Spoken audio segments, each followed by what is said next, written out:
Assalamualaikum warahmatullahi wabarakatuh. Perkenalkan, nama saya Alia Malinda, Prodi Teknologi Rekayasa Konstruksi Jalan dan Jembatan, jurusan Teknik. Di sini saya akan menjelaskan tentang hukum Islam, yaitu tentang mata kuliah agama.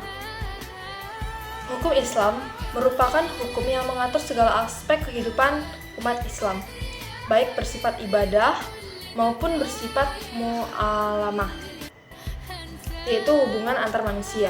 Di sini saya akan menjelaskan penjelasan detail tentang beberapa aspek utama hukum Islam.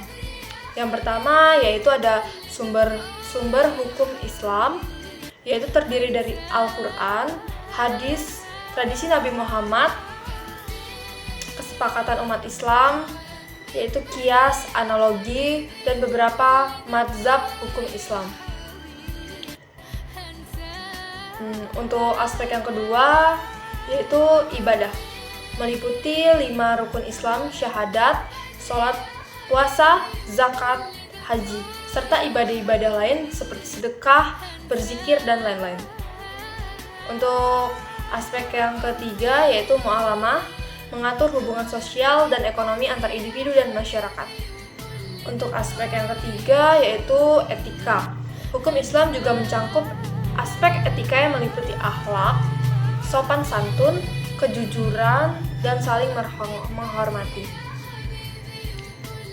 Untuk aspek kelima yaitu hudud, bagian dari hukum Islam yang mengatur hukuman atas pelanggaran-pelanggaran tertentu seperti zina, perzinahan, mencuri, dan minum minuman keras. Untuk aspek keenam yaitu qisas, konsep hukum Islam yang menetapkan bahwa korban memiliki hak untuk mendapat balasan setimpal atas kerugian yang dialami sesuai dengan prinsip mata ganti mata.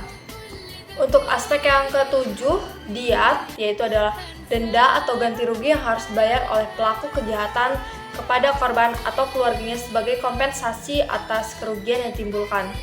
Aspek ke-8 yaitu syariah, merupakan paduan hidup umat Islam yang meliputi aspek hukum, moralitas, dan spiritualitas.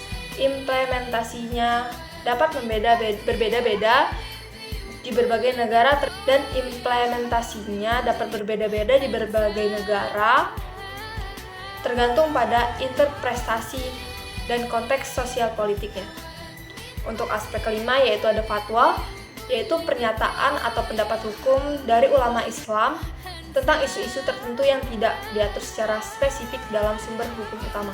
Aspek istirat yaitu aspek ke-10, asas hukum Islam yang menyatakan bahwa keadaan itu tetap dalam keadaan semula sehingga ada bukti yang mengubahnya. Dan aspek ke-11 yaitu maslahah mursalah, yaitu prinsip hukum Islam yang memperbolehkan sesuatu yang tidak diatur secara khusus dalam Al-Quran atau hadis, namun memberikan manfaat bagi umat Islam. Untuk aspek terakhir yaitu takzir. Untuk aspek terakhir yaitu takzir, yaitu hukuman yang ditetapkan oleh hakim atas pelanggaran yang tidak diatur dalam hudud atau qisas, seringkali berupa hukuman penjara, denda, atau hukuman lain.